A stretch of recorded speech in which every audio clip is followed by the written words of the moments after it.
1.5 సంవత్సరం క్రితం ఈ కృపా సమాజం, ఈ ప్రార్థనా మందిరాన్ని పరిశుద్ధులైన సేవకులు ప్రార్థించి ప్రతిష్ఠించారు.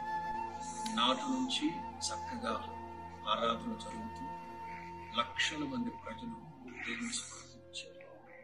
ఆయన మీరు కార్యం చేయగా చెప్పగలిగిన ఆయన ఎందుకు ఇలా జరిగింది అని అడిగే అర్హత మాకైతే లేదు. కానీ ఆయన వీటన్నింటిని భరించి మిమ్మల్ని స్తుతించే విస్తారమైన కృపచేత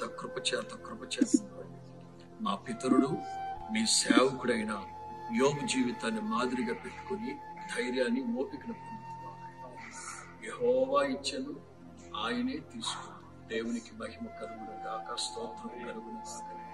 ఆయన ఇదిగో నా తండ్రి, వేవేల మంది ఆత్మీయ దాహం తీర్చబడిన చోటు నిశ్చయముగా ప్రతిఫలం అనుగ్రహించండి.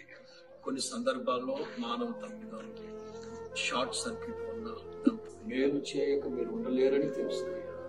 చేసిన తర్వాత మిమ్మల్ని స్తుతించకుండా మేము ఉండలేము. ఆయన యథార్థవంతులను బలపరిచి మీ ఘన దృష్టి ఈ కృపా సమాజం మీద స్థిరపరిచి, ప్రాముఖ్యంగా ఆయన దీని కొరకు స్పందించిన ఆ ప్రభుత్వ యాజమాన్యాలందరినీ మీ కృపలో భద్రపరిచింది. ఆయన చురుగ్గా స్పందించారు. ఆయన ప్రతిఫలం అనుగ్రహించింది. ఆయన సమస్త ఆటంకాలు దూరం వచ్చింది.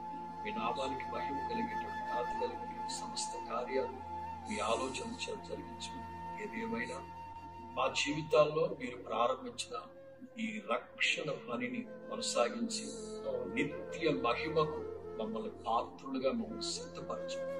కృప చూపించి దీవించండి. యేసు నామములో తండ్రి, ఆమేన్.